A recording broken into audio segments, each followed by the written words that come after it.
Bom dia, meus irmãos.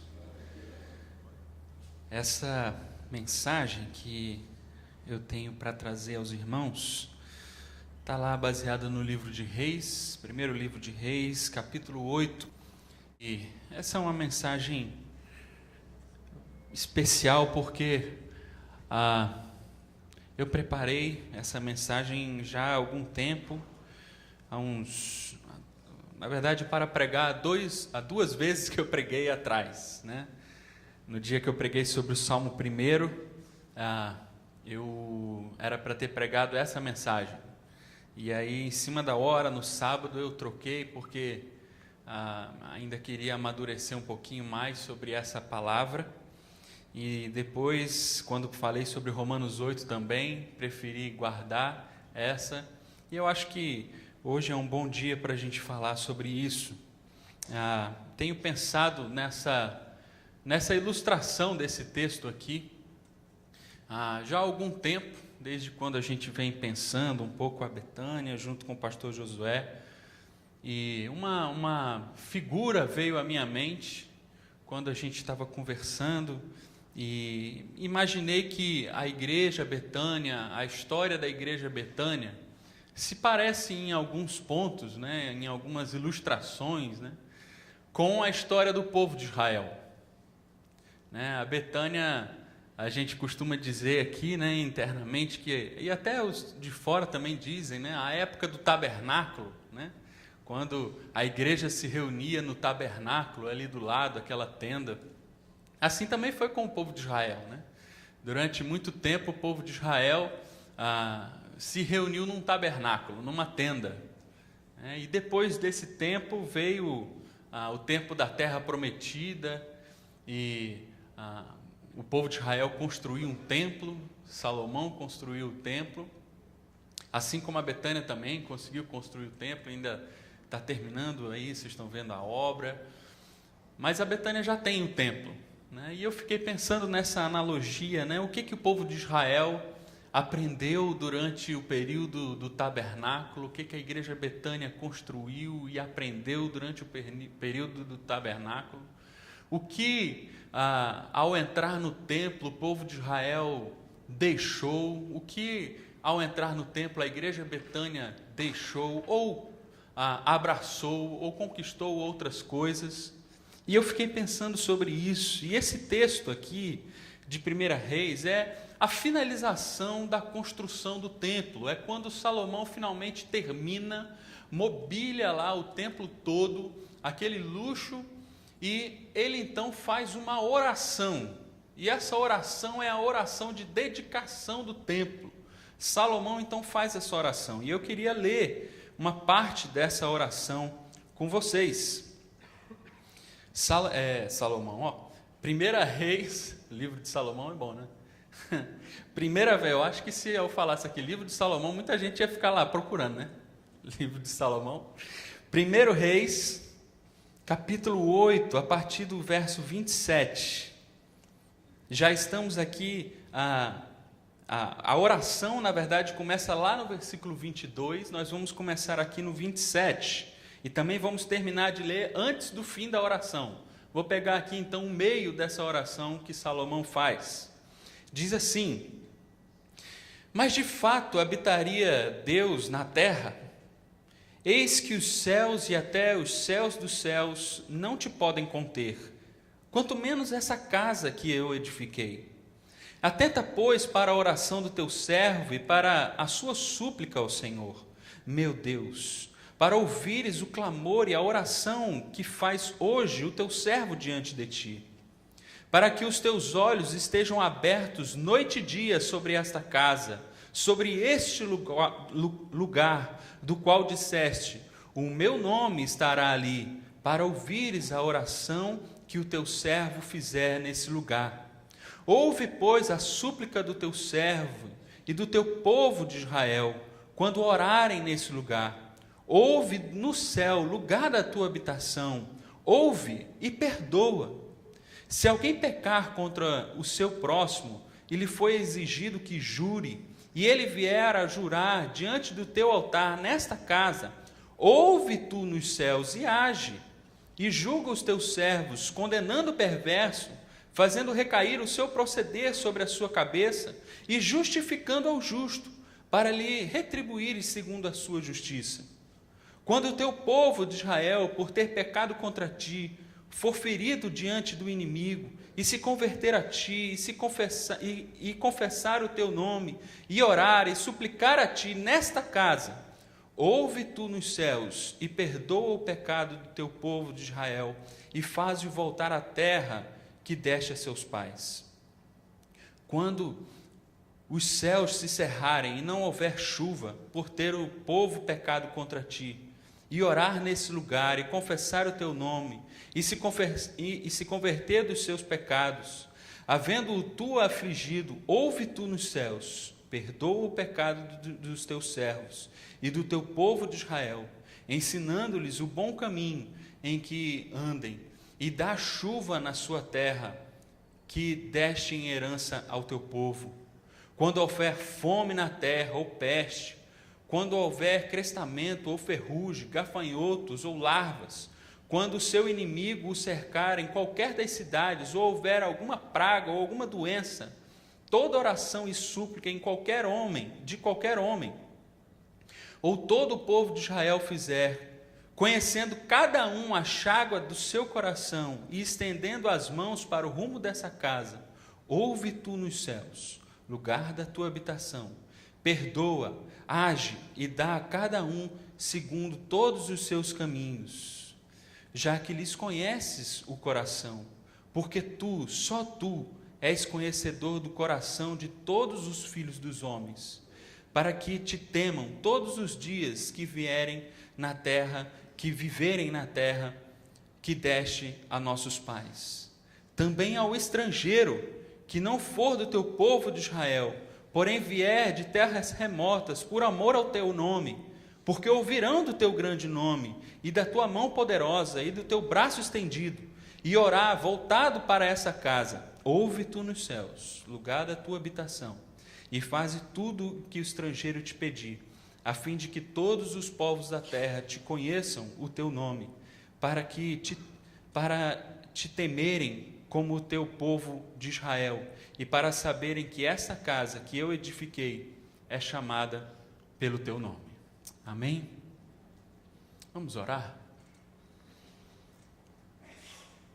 Pai, tu que estás nos céus, que habita os céus e os céus dos céus, o Senhor ouve a nossa oração, a oração do teu povo que é feita aqui nesse lugar, no templo.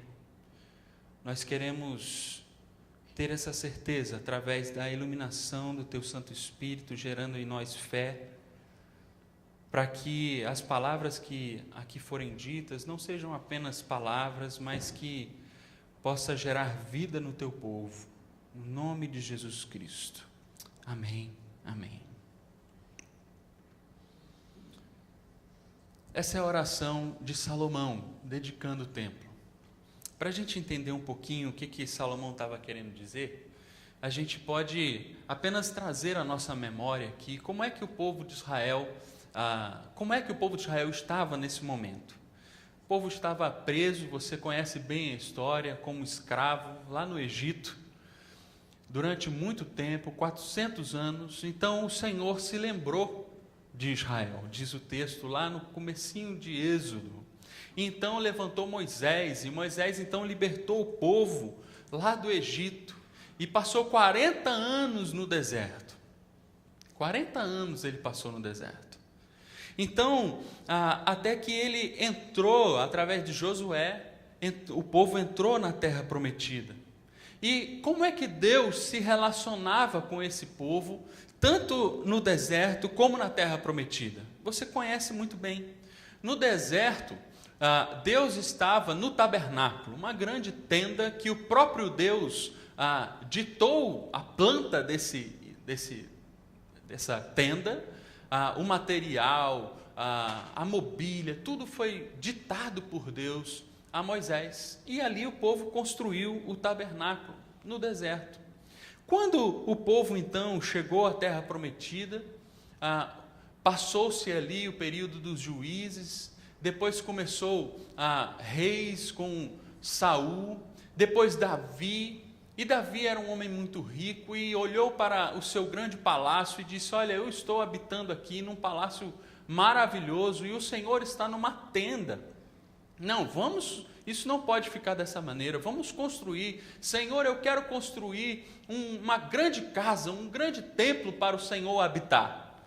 E o Senhor disse: não, Davi, não é você que vai fazer isso, é o seu filho, a sua descendência fará isso. Então veio Salomão, e Salomão então colocou isso em prática. Então nós temos no Antigo Testamento 2 santuários, 2 lugares onde Deus, vamos dizer, por enquanto, habitava. O tabernáculo e o templo. Qual era a diferença entre esses 2 lugares, esses 2 santuários? Algumas diferenças, só para a gente pensar. Primeiro, o tabernáculo era móvel. O tabernáculo era uma grande tenda que o povo, à medida que ia se movimentando no deserto, caminhando no deserto, armava aquela tenda e quando tinha que sair de algum lugar, guardava tudo. Os levitas carregavam aquele material todo e iam para um outro lugar, e quando chegassem lá no outro lugar, eles então armavam de novo aquela tenda. Por isso a gente pode dizer que o tabernáculo é característica de um povo nômade, um povo que não é sedentário, ao contrário do templo. O templo é fixo, o templo é característica de um povo que fica sempre no mesmo lugar. O templo é característica de um povo sedentário, que não se mexe. O tabernáculo também é característica de um povo que está sempre na expectativa da vitória. O povo no deserto é aquele que olha para a terra prometida. Nós temos um alvo, nós temos um caminho. Nós vamos chegar a um lugar, a uma terra que Deus prometeu para a gente. Nós vamos chegar lá. Agora, o templo é a característica daquele povo que já venceu e se acostumou com a vitória. Se acostumou com a coisa boa, com a terra prometida, com a terra que mana leite e mel. E uma última característica, veja se você concorda comigo. O tabernáculo foi uma ordem divina, não foi iniciativa de Moisés. Deus chamou Moisés ao Sinai, Moisés subiu, e Deus ditou: Moisés, eu quero que seja dessa forma, eu habitarei no meio de vocês através desse tabernáculo. No entanto, o templo foi uma iniciativa de Davi, foi uma iniciativa humana. Deus permitiu? É claro. Deus orientou? Sim. Mas a iniciativa foi humana. E veja que interessante esse texto, lá do Novo Testamento. Abra comigo aí. Atos 7, 44. Olha só que interessante esse texto. O tabernáculo do testemunho estava entre os nossos pais no deserto, como determinar aquele que disse a Moisés o que fizesse segundo o modelo que tinha visto. Veja só. O qual também nossos pais, com Josué tendo recebido, o levaram quando tomaram posse das nações que Deus expulsou da presença deles, até os dias de Davi. Ele está falando que Deus determinou o tabernáculo e que o povo, os pais, continuaram com o tabernáculo até os dias de Davi. Este achou graça diante de Deus e lhe suplicou a faculdade de prover moradia para o Deus de Jacó. Davi pediu ao Senhor e o Senhor permitiu. Mas foi Salomão quem edificou a casa. Entretanto, veja só que esse entretanto, que legal esse entretanto aqui, que bonito. Entretanto, não habita o Altíssimo em casas feitas por mãos humanas, como diz o profeta: os céus é o meu trono e a terra o estrado dos meus pés. Que casa edificarei, diz o Senhor, ou qual é o lugar do meu repouso? Não foi porventura a minha mão que fez todas essas coisas? E aí a gente já começa a mudar essa concepção de que o templo ou o tabernáculo é a habitação de Deus. O próprio texto que a gente leu fala várias vezes isso. E é interessante que Salomão, ao construir o templo, ele diz: Senhor, quando o teu povo vier aqui a essa casa e orar, ouve tu dos céus, que é o lugar da tua habitação. Veja que interessante. E no início, nos primeiros versículos, há algumas características aqui desse templo. Veja só que interessante. O templo, em primeiro lugar, era limitado. É isso que a gente está acabando de falar aqui. Diz o texto: mas de fato habitaria Deus na terra, quase como um eco àquele texto lá do Novo Testamento que nós acabamos de ler, de Atos. Eis que os céus e até os céus dos céus não podem conter, quanto menos essa casa que eu edifiquei. O próprio Salomão, ao olhar para aquela luxuosidade toda, percebe que o templo não pode conter a Deus. É uma primeira lição que a gente tira aqui.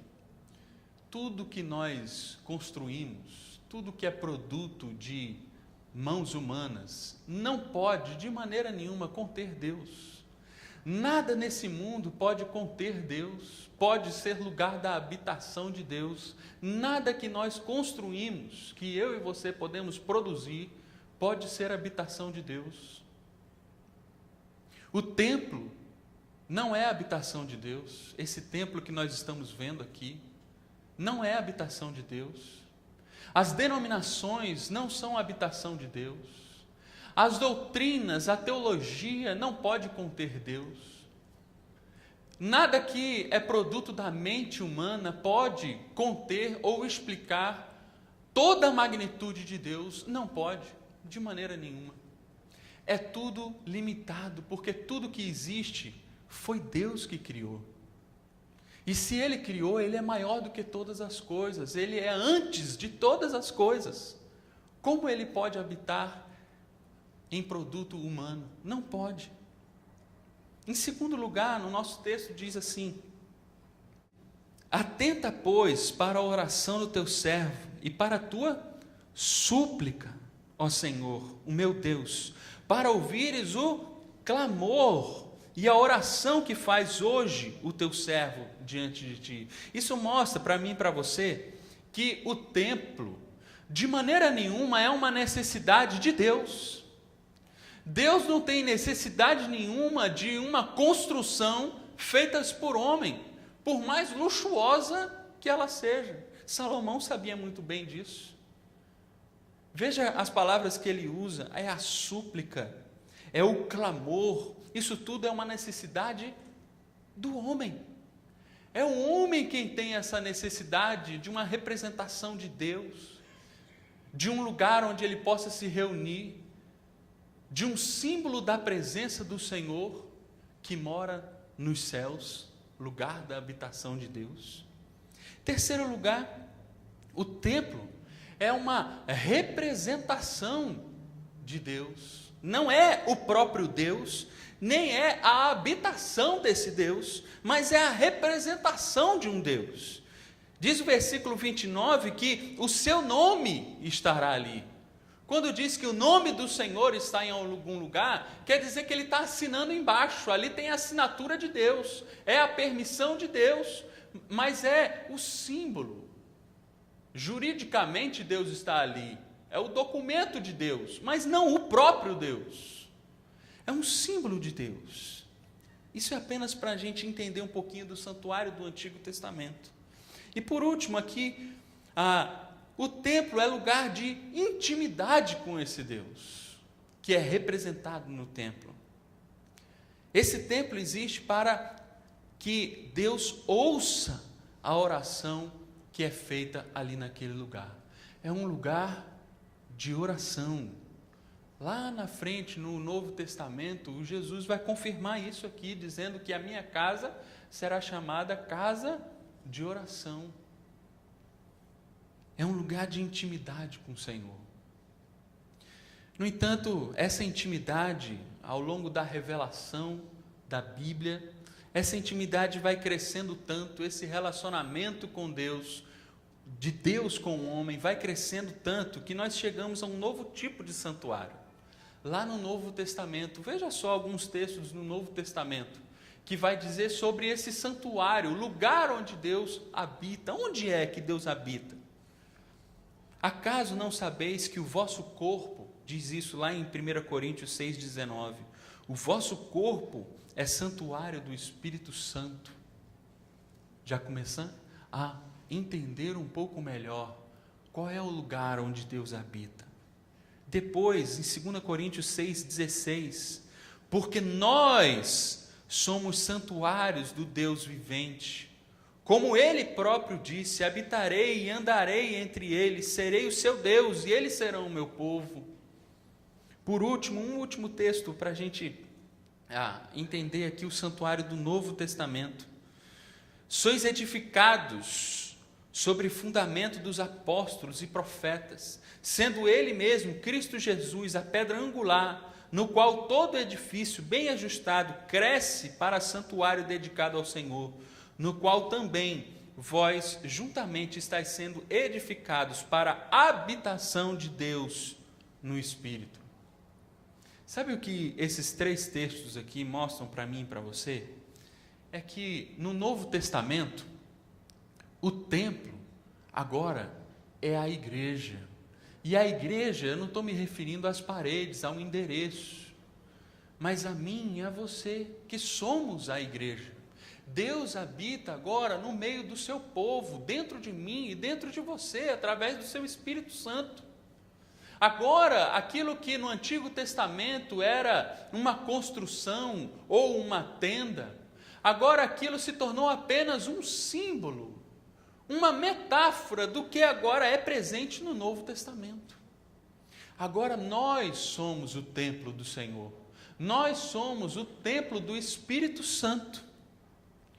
Então nós temos aqui o santuário do Antigo Testamento, que é apenas um símbolo, o tabernáculo e o templo, e nós temos no Novo Testamento o santuário do Novo Testamento, que somos nós, a igreja, eu e você.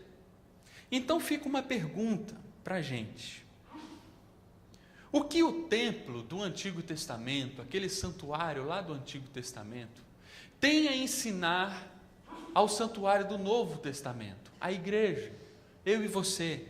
O que nós podemos aprender com essa oração de Salomão lá no Antigo Testamento, que vai dizer qual era a finalidade daquele templo lá do Antigo Testamento, e como aquele templo lá do Antigo Testamento é uma figura do que nós somos hoje, nós podemos aplicar a mim e a você aquilo que é a finalidade do templo lá de Salomão que ele construiu.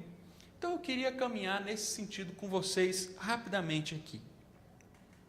Em primeiro lugar, o templo lá do Antigo Testamento, quando Salomão ora, a gente vai ver que ele é lugar de justiça. O templo é lugar de justiça. No versículo 30, ele diz assim: se alguém pecar contra o seu próximo, julga teus servos. Era comum naquele tempo que se alguém fosse acusado de alguma coisa, de algum crime, essa pessoa seria levada ao templo, a esse lugar onde Salomão construiu, e lá ele teria que julgar diante do sacerdote, ele teria que jurar diante do sacerdote, e o sacerdote iria julgar se aquilo que ele disse é verdade ou não, e o próprio Deus iria julgar esse acusado. Se ele morresse, ou se sobre ele caísse a pena, então ele era culpado. Se nada acontecesse, ele seria inocente. Por isso, há esse texto aqui: julga o teu povo. Se alguém pecar contra o teu próximo, julga os teus servos. O templo era o lugar de justiça.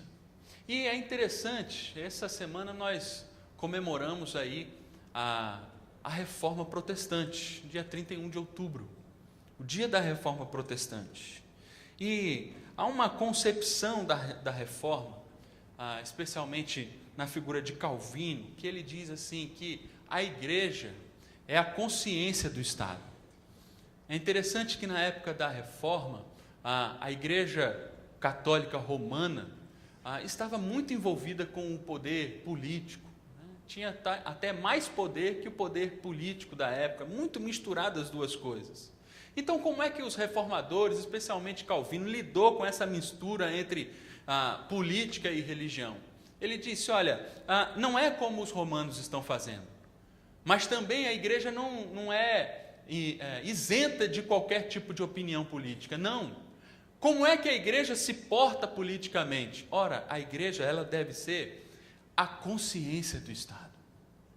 Se o Estado estiver caminhando no caminho contrário às leis do Senhor, a igreja precisa se pronunciar, porque ela é a consciência do Estado. A consciência precisa doer quando algo não está bem. A consciência precisa se manifestar quando nós estamos indo para um caminho errado. A igreja, o templo, é lugar de justiça. E como é que essa justiça é exercida?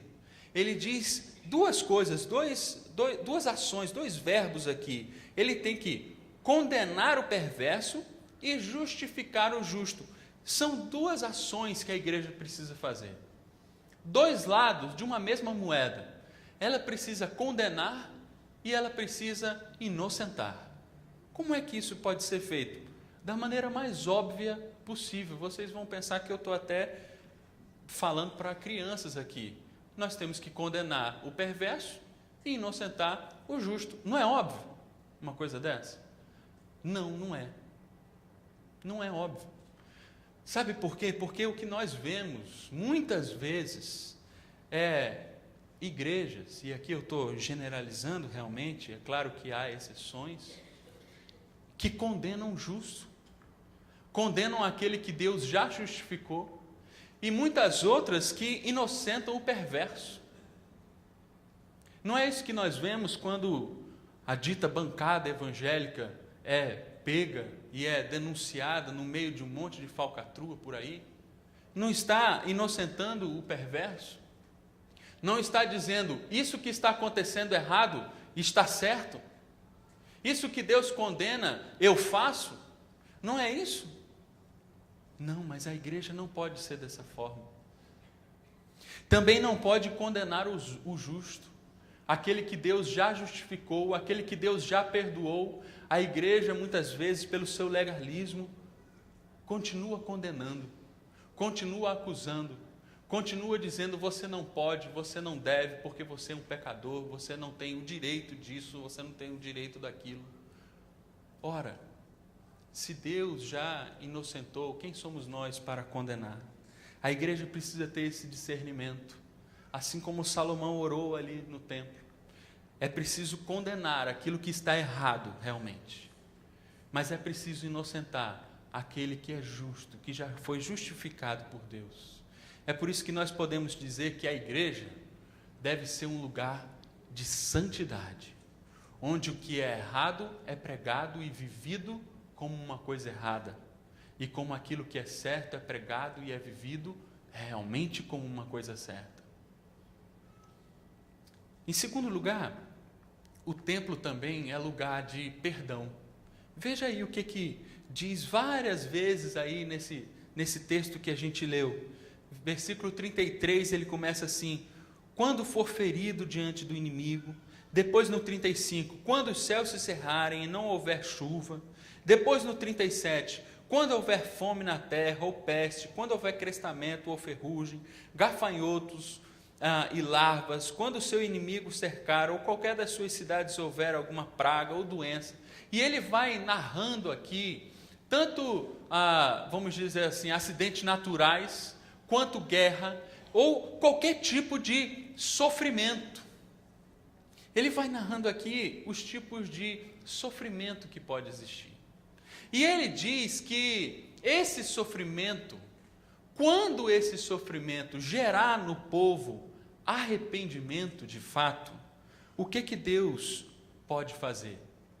Diz assim, perdoa, age e dá a cada um segundo todos os seus caminhos, já que lhes conheces o coração, porque só tu és conhecedor do coração de todos os filhos dos homens. Veja que interessante isso aqui. A minha tendência, pelo menos, não sei se é a sua, acredito que sim, é de menosprezar o sentimento daqueles que se arrependem apenas mediante sofrimento.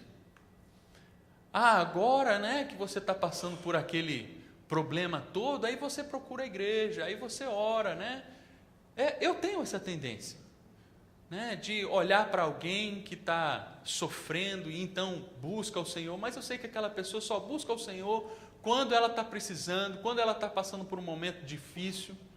Então, a gente julga. Eu estou confessando o meu pecado aqui. A gente acaba julgando as pessoas, né? Agora você vem, né? Quando você está precisando, você busca o Senhor. Quando você está precisando, a gente vê você aqui na igreja.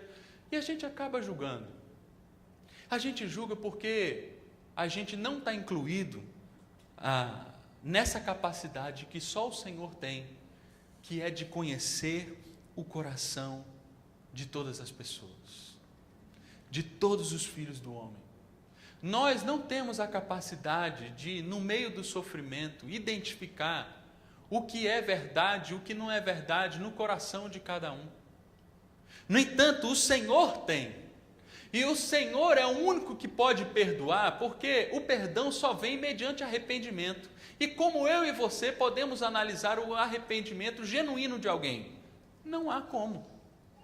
Nós não podemos identificar se uma pessoa está arrependida de fato ou não, se aquele sofrimento gerou nela algum tipo de arrependimento ou não, de mudança de caminho, de uma nova análise sobre a vida. Nós não podemos julgar isso, mas o Senhor sim, Ele conhece, só Ele conhece o coração dos homens, e é por isso que Ele pode atuar, é por isso que Ele pode perdoar. A igreja deve ser esse lugar, um lugar onde há um ambiente de graça, onde todos nós temos a certeza de que nós não podemos julgar ninguém. Nós não podemos julgar ninguém. E ao mesmo tempo nós sabemos que todos nós podemos ser perdoados, porque é um lugar de perdão. O templo, agora eu estou dizendo o templo do Novo Testamento, a igreja, eu e você, devemos gerar esse ambiente de graça, tanto de não julgamento, de aceitação, de acolhimento ao próximo, quanto de certeza de que nós fomos perdoados dos nossos pecados. Quem somos nós para julgar o outro? Quem somos nós? A igreja deve ser um ambiente de graça. Por último, para a gente terminar, o templo é lugar de inclusão, e é fantástico esse terceiro ponto, talvez o meu preferido. Ele diz assim no versículo 41, também ao estrangeiro. Veja só, o templo de Israel, veja a oração de dedicação do templo de Israel, diz assim, não é surpreendente isso? Também ao estrangeiro, que não for do povo de Israel, porém vier de terras remotas, os gentios, aqueles que nem são de Israel, porém vier aqui. E é muito interessante isso, porque, veja só, os de fora vêm para ouvir, e não porque ouviram. Se você reparar aí na sua Bíblia, tem um parênteses, e esse parênteses lá no versículo 42 diz assim, porque ouvirão do teu grande nome, e da tua mão poderosa, e do teu braço estendido. Veja só, quando o estrangeiro vier, e por que ele vem? Porque lá onde ele mora, ele ouviu falar da poderosa mão do Senhor, ele ouviu falar do nome do Senhor, lá onde ele mora, lá na sua terra, e por isso ele veio a Israel, e ele veio ao templo de Jerusalém, para ouvir que Deus é esse. Veja que interessante, eu e você podemos aprender muito com a função desse templo lá do Antigo Testamento. Os outros, aqueles que ainda não fazem parte da igreja, aqueles que estão lá fora, caminhando para a perdição, eles virão aqui, se reunirão junto com a igreja, não para ouvir, mas porque já ouviu lá na sua casa, lá no seu trabalho, lá na sua vizinhança, já ouviu falar do nome do Senhor. E ouviu como? ouviu através de mim e de você. Não aqui dentro, quando a igreja está reunida, mas quando você sai daqui e vai lá para a sua casa, e vai conviver com aqueles gentios, e vai conviver com aqueles que não fazem parte de Israel, e lá eles ouvirão através de você sobre a poderosa mão do Senhor. Ele vai ouvir através de você sobre o grande nome do Senhor. E lá ele ficará curioso de saber, nossa, que Deus é esse? Que Deus é esse? Eu preciso ir lá me reunir nesse templo que é chamado igreja. Eu preciso ir lá para ver, para conferir essa maravilha. Eu preciso ir lá e conhecer isso. Há aqui um ciclo de testemunho. Não sei se você percebeu isso. Veja só. Faze tudo o que o estrangeiro te pedir. Para quê? Para que todos os povos da terra conheçam o teu nome, para que te temam, como o povo de Israel. Veja só, como é que é esse ciclo? Primeiro, o gentio ouve. Ele ouve lá onde ele está. Ele ouve lá na sua terra. Depois ele vem ao templo, então ele experimenta. E depois que ele experimenta, ele vai fazer o quê? Ele sai para testemunhar. E quando ele sai para testemunhar, outra pessoa então ouve. E há aqui um ciclo desse testemunho. A oração de Salomão é essa: Senhor, faz esse ciclo rodar.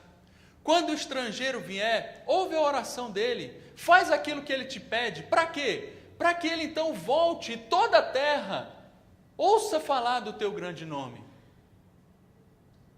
Há aqui um ciclo de ouvir, experimentar, testemunhar, ouvir, experimentar, testemunhar e assim por diante.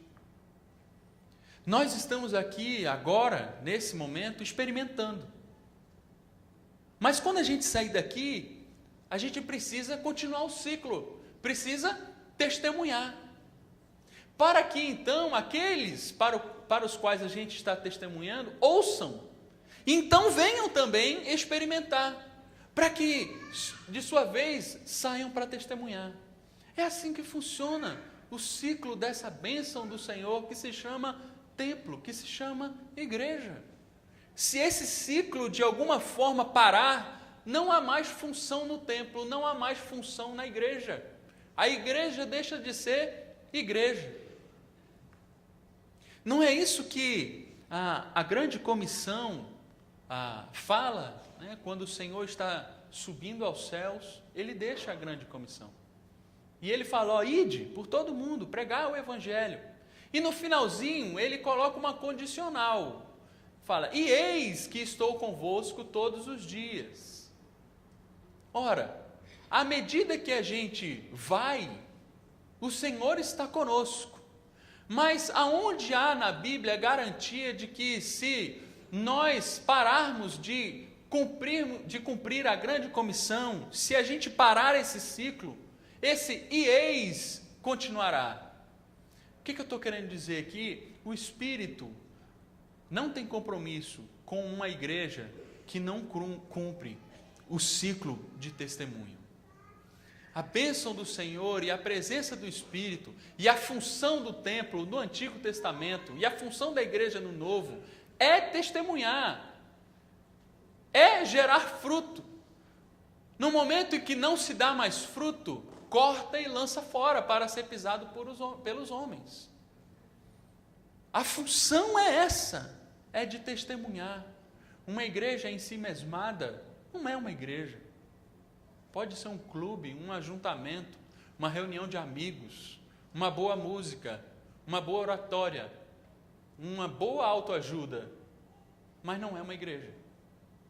Não é uma igreja. A igreja precisa ter esse ciclo de testemunho. A igreja precisa ser um ambiente de missão. Nós temos uma missão, nós somos um povo comissionado. Eu e você precisamos entender isso. Nós temos uma missão na nossa vida. E essa missão é testemunhar.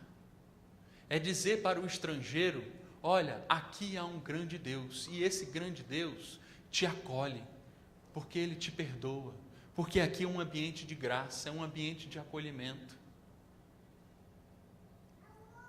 Para a gente concluir, a igreja então, só para a gente resumir, primeiro é um lugar de justiça, é um lugar de santidade, onde aquilo que é errado é condenado, e onde aquilo que é certo é incentivado, de fato, por mais lógico que isso seja, mas é. Segundo lugar, o templo e a igreja é um lugar de perdão, é um lugar onde habita a graça do Senhor, onde todo arrependimento encontra acolhimento, encontra o seu lugar. Aqui é o único lugar onde o arrependimento pode de fato morar, porque nós temos aqui o único que conhece o coração, que pode julgar se arrependimento é genuíno ou não, o próprio Deus, que conhece o nosso coração. E por último, o templo, a igreja, é lugar de inclusão, é um lugar onde aqueles que aqui fazem parte, sabem que fazem parte de uma missão. Eu e você temos uma missão, temos que continuar com o ciclo de testemunho, de ouvir, experimentar e sair para testemunhar. Que o Senhor nos ajude a ser de fato uma igreja santuário do Senhor, uma igreja que de fato o Senhor, o Espírito Santo de Deus habita, assim como Salomão orou lá no Antigo Testamento, que essa mesma oração ecoe aqui na igreja Betânia, que ao entrar no templo, deixando o tabernáculo, construindo um templo, habitando agora no templo, reunindo-se no templo, a gente continue com essas características que o templo do Antigo Testamento tinha, de justiça, perdão e inclusão, santidade, graça e missão. Que Deus nos abençoe. Amém?